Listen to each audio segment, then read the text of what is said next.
Salam Textikar. İnsan ulug' ölmeydi mek. Elgi bergen töhpisi bilen elip gider tuprak insanını.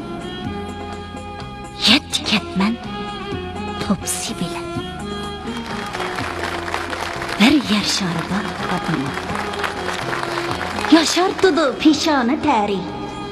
İcat bilen zulmet koynudan külüp giler bəxit səhir.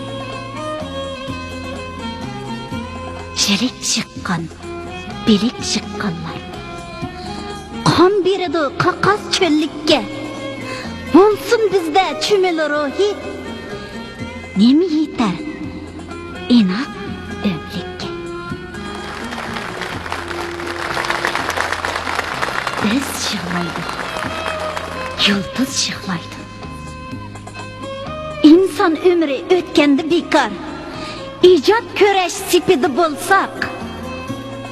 Deydi vatan, salam Textikar.